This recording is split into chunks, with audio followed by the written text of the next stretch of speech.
Hello everyone, welcome to my channel grow with success. I am Rajni Goyal और आज जो हम स्टार्ट करने वाले हैं वो है पीजीटी मैथमेटिक्स।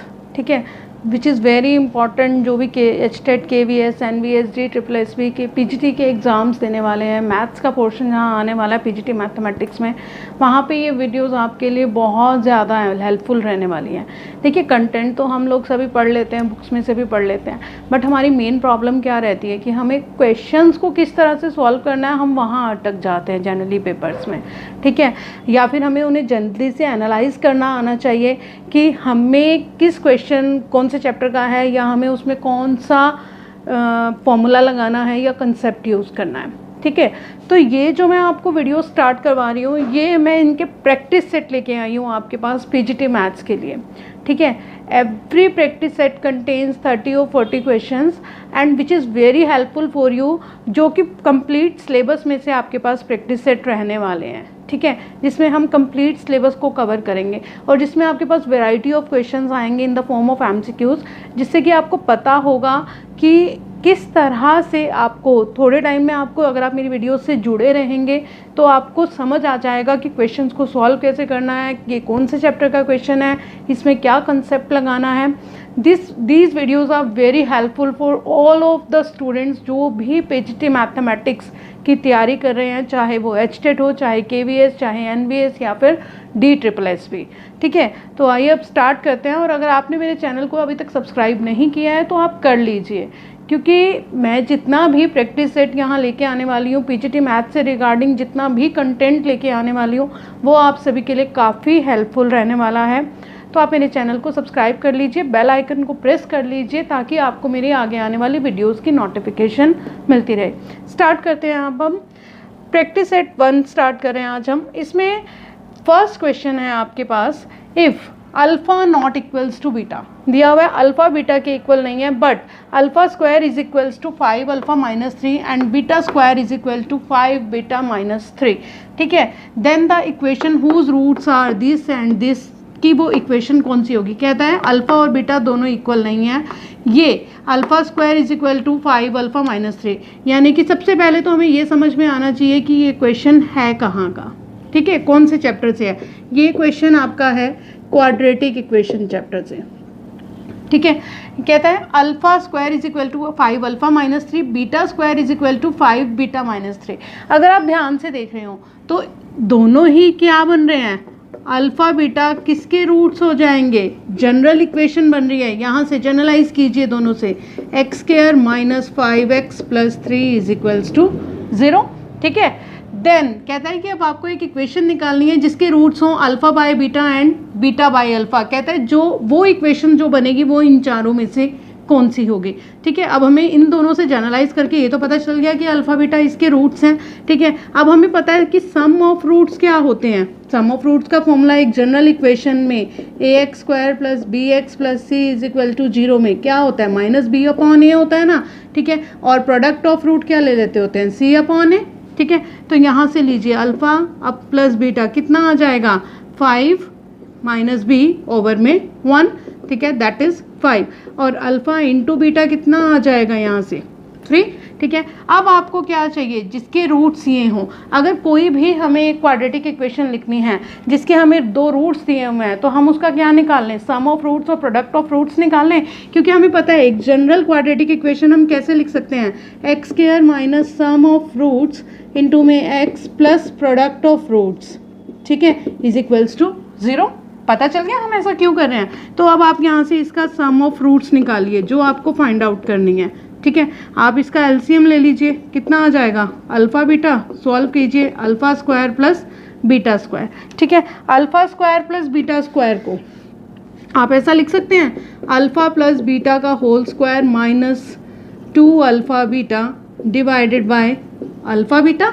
ठीक है, हम इसमें क्यों लिखा, क्योंकि हमारे पास वैल्यू इन्हीं की हैं जो हमें गिवन था उससे, अल्फ़ा प्लस बीटा 5 और अल्फ़ा बीटा 3।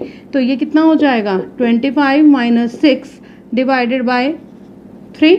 25 माइनस 6 कितना हो गया 19/3। ये आपके पास क्या आ गया, सम ऑफ रूट्स आ गया, यही रूट्स थे आपके। ठीक है, अब आप निकाल लीजिए product of roots, alpha by beta into beta by alpha. यहाँ से तो ये आपको क्लियर पता है कितना आ जाएगा, 1 आ जाएगा। ठीक है, तो अब आप अपनी इक्वेशन बना लीजिए, X square minus sum of roots लिखिए 19/3x प्लस 1।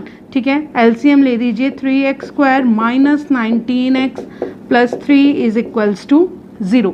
तो आप अपने आंसर में चेक कर लीजिए, that is fourth option is the right answer.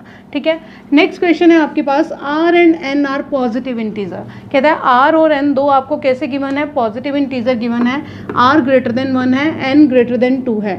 ये कैसे हैं, कोफिशिएंट है r plus 2th term and 3rth term in the expansion of 1 plus x to the power 2n। ठीक है, सबसे पहले तो आपको इससे पता चल गया होगा ये कौन से चैप्टर का क्वेश्चन है हमारा, बाइनोमियल थ्योरम का। ठीक है, कहता है कि r और n दो पॉजिटिव इंटीजर हैं, कोफिशिएंट्स किसके लेने हैं आपको, एक तो r प्लस 2th टर्म का और एक 3rth टर्म का। इस एक्सपेंशन में दोनों कोफिशिएंट्स को क्या कर देना है आपको, इक्वल। कहता है जब आप ऐसा करेंगे, इस एक्सपेंशन के r प्लस 2th टर्म और 3rth टर्म का कोफिशिएंट्स को क्या कर देंगे, इक्वेट कर देंगे, इक्वल कर देंगे, तो आपको क्या फाइंड आउट करनी है, n की वैल्यू, कि n किसके इक्वल आएगा, 3r के 3r plus 1 and 2r and 2r plus 1। अगर हम जनरल बात करते हैं तो coefficient of r plus 1th term किसमें, इस एक्सपेंशन में कितना रहता होता है, NCR। ठीक है, जो यहाँ है वो यहाँ आ जाता है, r प्लस 1 है तो नीचे r आ जाता है। ठीक है, तो इसी तरह से आप r प्लस 2th टर्म के लिए लिखिए, टोटल कितना आपके पास 2n है ना, 2NCR प्लस 1, एक रिड्यूस हो जाएगा 2n, इक्वेट करना है आपको किसके साथ, 3rth के साथ, 2NC 3rth है, एक रिड्यूस कर दीजिए। ठीक है, फिर हमें एक कॉम्बिनेशंस का फॉर्मूला पता है कि NCX is equal to NCY। दो ही कंडीशन में हो सकता है, इफ़ या तो x y के इक्वल हो या फिर n किसके इक्वल हो, x प्लस वाई के। ठीक है, तो अब आप इसमें देखिए ये सेम टर्म बन रही है, n सेम है 2n to n, तो दैट इज कि r plus 1 plus 3r minus 1 will be equals to 2n। Cut कीजिए, कितना आ गया 4n, 4r इज इक्वल्स टू 2n, n की वैल्यू आपके पास कितनी आ गई है 2r। ये आपके पास थर्ड ऑप्शन इस क्वेश्चन का राइट आंसर है। नेक्स्ट क्वेश्चन है आपके पास, if y is equals to x plus under root of 1 plus x square to the power n, then 1 plus x square D square Y by D X square plus X into D Y by D X is, उसकी value क्या होगी इस पूरी की पूरी differential equation की, N square Y minus N square Y Y and 2x square Y, ये आपके ऑप्शंस हैं। ये आपको क्लियर हो गया होगा कि ये किसका क्वेश्चन है, डेरिवेटिव का क्वेश्चन है। ठीक है, जिसे डिफरेंशियल इक्वेशन के फॉर्म में दिया हुआ है, डेरिवेटिव का क्वेश्चन है, सीधा सीधा सक्सेसिव डिफरेंशिएशन का क्वेश्चन है ये आपके पास। ठीक है, तो आप क्या करेंगे, y ले लीजिए x plus under root of 1 plus x square to the power n। ठीक है, अब देखिए इसमें क्या क्या यूज़ हो रहा है, फर्स्ट डेरिवेटिव और सेकंड डेरिवेटिव, तो आप वही कैलकुलेट कीजिए। फर्स्ट डेरिवेटिव को मैंने y1 से नोटेट किया है, डेरिवेटिव लीजिए इसका n x plus under root of 1 plus x square n minus 1 plus 1 upon 2, chain rule लगा रहे हैं हम, इनटू में 2x। क्लियर? ठीक है, यहाँ से 2 से 2 आपका कैंसिल हो गया, तो कितना आ गया x plus under root of 1 plus x square to the power n minus 1, x plus under root of 1 plus x square. इसका एलसीएम लेंगे तो ऊपर यही आएगा और नीचे आ जाएगा under root of 1 plus x square. यहाँ पे पावर कितनी है इसकी, डिग्री कितनी है n माइनस 1, इधर कितनी है 1। ठीक है, तो आप कीजिए इसको n x plus under root of 1 plus x square to the power n divided by under root of 1 plus x square. ठीक है, ये आपका y1 आ चुका है। ठीक है, y1 के लिए अब आप ये ध्यान से देखिए, ये पूरी की पूरी टर्म किसके इक्वल है, y के इक्वल है, तो हम इसको लिख सकते हैं N Y upon under root of 1 plus, next step में इसको क्रॉस मल्टीप्लाई कर दीजिए, y1 square under root of 1 plus x square is equals to N Y. और उससे नेक्स्ट स्टेप में यहाँ पर आपको 1 प्लस एक्स स्क्वायर तो दिख रहा है बट अंडर रूट नहीं है, तो जब भी आपको स्क्वायर रूट को रिमूव करना है तो सबसे एक ईजी स्टेप होता है स्क्वायरिंग ऑन बोथ साइड। ठीक है, यहाँ पर स्क्वायरिंग नहीं है, अब इधर स्क्वायरिंग कर दीजिए, 1 plus x square is equals to N square Y square. ठीक है, तो कितना आ जाएगा आपके पास। अब ये तो इक्वेशन किस में आ रही है, y1 में आ रही है, बट आपको चाहिए क्या है, सेकेंड ऑर्डर डेरिवेटिव तक लेके जाना है। सेकेंड ऑर्डर डेरिवेटिव तक लेके जाने के लिए आप क्या करेंगे, आप अपनी इस इक्वेशन को दोबारा से डिफ्रेंशिएट कर दीजिए। y1 भी किसका फंक्शन होता है, x का फंक्शन होता है, ठीक है। तो अब आप इसमें क्या लगाएंगे, प्रोडक्ट रूल लगाइए। y1 square as it is 1 plus x square का derivative 2x plus 1 plus x square as it is y1 square का डेरिवेटिव हो जाएगा 2y1 y2 is equals to n square, y square का derivative 2y y1, ठीक है। ध्यान से देखिए 2y1 यहाँ भी आ रहा है, 2y1 यहाँ भी आ रहा है, 2y1 यहाँ भी आ रहा है, कट कर दीजिए। यहाँ पे हम कैंसिल किसको कर रहे हैं, 2y1 को, ठीक है। तो हम यहाँ पे एक y1 बच जाएगा हमारे पास, तो उसको लिखिए x y1, 2y1 कट कर दिया, plus 1 plus x square y2 will be equals to, किसके इक्वल आ जाएगा, n स्क्वायर y के, ठीक है। ध्यान से देखिए ये आपकी यही वाली इक्वेशन बन चुकी है लेफ्ट हैंड साइड, बिल्कुल अरेंज करके लिखे तो 1 plus x square D square Y by y2 हमारा सेकंड ऑर्डर डेरिवेटिव है, plus x d Y by D x, इसकी वैल्यू बतानी थी, कितनी आ गई हमारे पास, n square y, that is की option 1 is right answer. Next है आपके पास A and B are events, A और बी आपके पास दो इवेंट्स दिए हुए हैं, such that probability of A union B दिया हुआ है 3/4, probability of A intersection B दिया हुआ है 1/4, प्रोबेबिलिटी ऑफ ए बार दिया हुआ है 2/3, और आपको कहा है probability of A bar intersection B आपको फाइंड आउट करना है, ठीक है। सबसे पहले तो आपको ये पता होना चाहिए कि जो आपको निकालना है probability of A bar intersection B, उसका फॉर्मूला क्या होता है, ठीक है। Probability of A bar intersection B का फॉर्मूला रहता है आपके पास probability of B minus probability of A intersection B, ठीक है। अब आप ध्यान से देखिए कि अब आपको गिवन क्या क्या है, probability of A intersection B तो आपके पास गिवन है, बट आपके पास प्रोबेबिलिटी ऑफ बी कहीं भी गिवन नहीं है। उसके अलावा आपके पास ये दो टर्म्स और गिवन है, तो हम उन दो टर्म्स का यूज़ करते हुए पहले क्या फाइंड आउट करेंगे, प्रोबेबिलिटी ऑफ बी।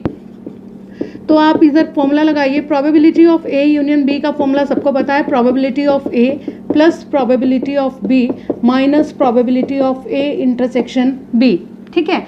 अब आप ध्यान से देखिए, अब ये फॉर्मूला तो आपने अप्लाई कर लिया, अब आपके पास ए यूनियन बी गिवन है, ठीक है, ए इंटरसेक्शन बी भी गिवन है, फिर से दो अननोन हो गए आपके पास, ठीक है। बट आपके पास एक जो अनदर टर्म गिवन है वो क्या है, प्रोबेबिलिटी ऑफ ए बार, ठीक है। तो आप इसको क्या लिख सकते हैं, 1 माइनस प्रोबेबिलिटी ऑफ ए बार लिख सकते हैं आप, ठीक है। तो हमने इसको इसकी जगह ये लिख दिया minus probability of A intersection B. अब आपको अपनी टर्म को फाइंड आउट करने के लिए प्रोबेबिलिटी ऑफ बी और probability of A intersection B चाहिए था, तो अब बाकी सारी टर्म्स में आप क्या कर देंगे, वैल्यू पुट कर दीजिए।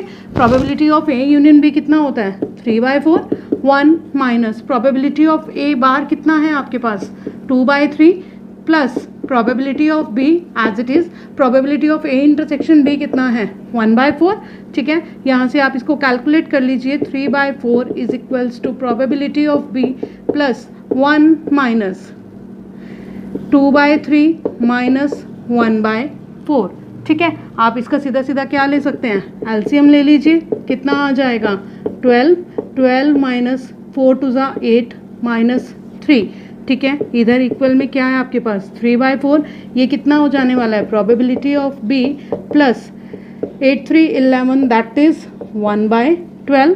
प्रोबेबिलिटी ऑफ बी कैलकुलेट करने के लिए आप 3/4 में से 1/12 को क्या कर दीजिए कट, एलसीएम लेंगे तो 12 3 3 ज़ा 9 माइनस 1 दैट इज़ कितना आ जाएगा 8/12।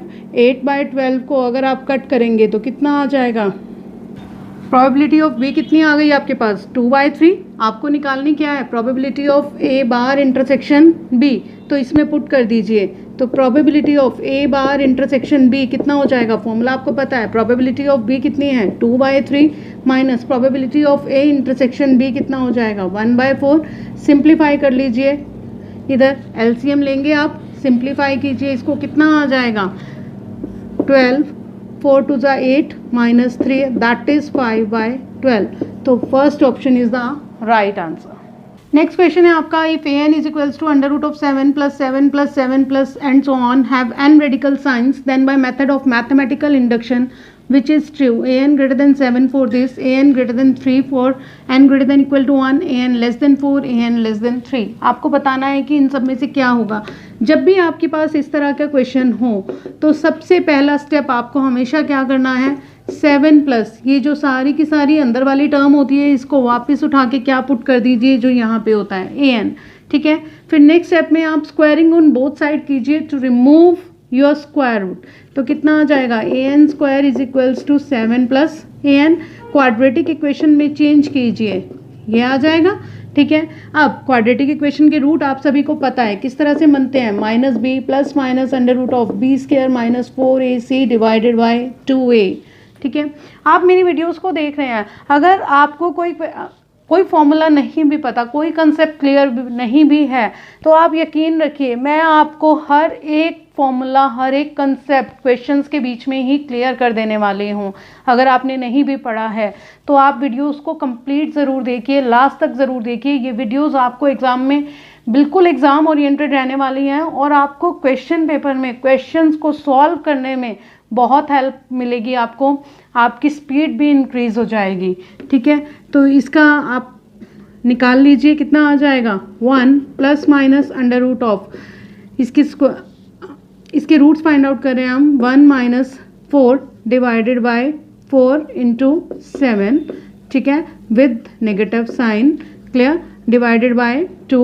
तो कितना आ जाएगा, 1 plus minus under root of 7 4 ज़ा 28 माइनस माइनस प्लस हो गया प्लस 1 29 डिवाइडेड बाय 2.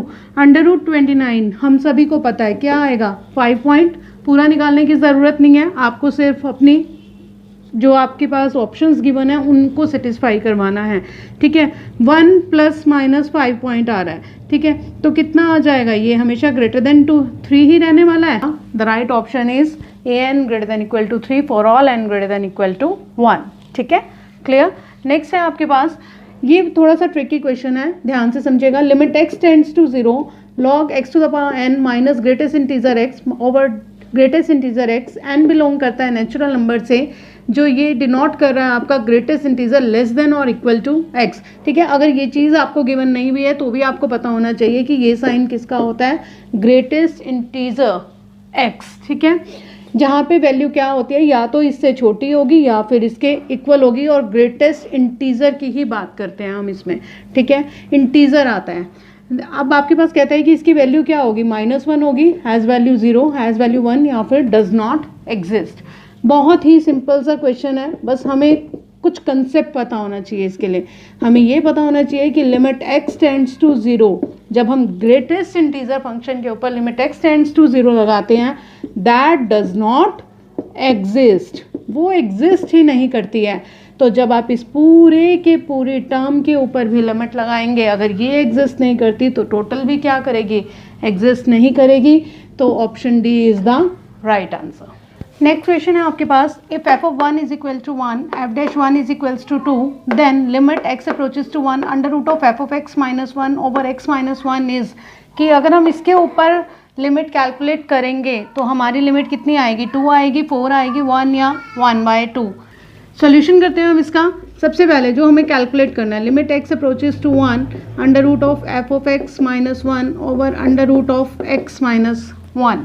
ठीक है, ये हो गया हमारे पास. अब कहते हैं कि अंडर रूट ऑफ, सबसे पहले हम लिमिट जब भी कैलकुलेट करनी है तो हम उसमें क्या करें, अपनी लिमिट रफ में पुट करके देखें कि क्या आती है. ठीक है, अगर हम इसको पुट करते हैं तो f of 1 minus 1 है. ठीक है, दैट इज़ कि 1 minus 1 ओवर 1 minus 1 कैसी आ गई, 0/0. ठीक है, ये कैसी आ गई है, यानी कि हमें पता चल गया 0/0 फॉर्म आ गई. अगर 0/0 फॉर्म आ जाती है तो आप लिमिट के लिए हमेशा उसमें क्या लगाएंगे, एल हॉस्पिटल रूल. ठीक है, एल हॉस्पिटल रूल क्या कहता है, एल हॉस्पिटल रूल कहता है कि जब भी अगर आपके पास फॉर्म क्या बन गई है लिमिट की 0/0, तो आप न्यूमरेटर को अलग डिफ्रेंशिएट कीजिए और डिनोमिनेटर को अलग. ठीक है, तो आप न्यूमरेटर को अलग डिफ्रेंशिएट कर दीजिए, कितना आ जाएगा, 1/2 अंडर रूट का लिया, चेन रूल लगेगा. ध्यान रखिएगा अभी आपने सिर्फ स्क्वायर रूट का लिया है, अंदर वाले फंक्शन का लेंगे तो कितना आ जाएगा, f डैश x. ठीक है, और नीचे वाले का क्या आ जाएगा, 1/2 रूट x. इधर 1 का 0 और इस 1 का भी क्या हो गया, 0.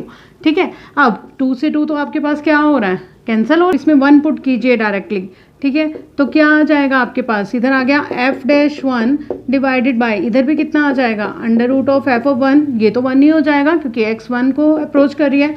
f-1 की वैल्यू पुट कीजिए 2 और f(1) की वैल्यू कितनी है 1, अंडर रूट ऑफ 1, तो दैट इज़ की कितनी आ गई 2, तो ये है आपका राइट ऑप्शन, ठीक है। ये था हमारे प्रैक्टिस सेट का फर्स्ट प्रैक्टिस सेट का। अगर आपको मेरी वीडियो पसंद आ रही है तो like and share my videos, अपने फ्रेंड्स के साथ भी शेयर कीजिए, उनकी भी हेल्प कीजिए ताकि वो भी डिफरेंट वैरायटी के क्वेश्चन कर सकें। मैं अपने प्रैक्टिस सेट्स में कंप्लीटली हर एक टॉपिक के क्वेश्चंस डालने वाली हूँ और उस लेवल के डालूंगी कि आपको हर एक क्वेश्चन सॉल्व करने में वहाँ बहुत हेल्प मिलेगी। एग्ज़ाम में बिल्कुल एग्ज़ाम ओरिएंटेड रहेंगे। अगर मेरी वीडियो पसंद आई है तो like and share my videos and subscribe my channel. Thank you and have a nice day.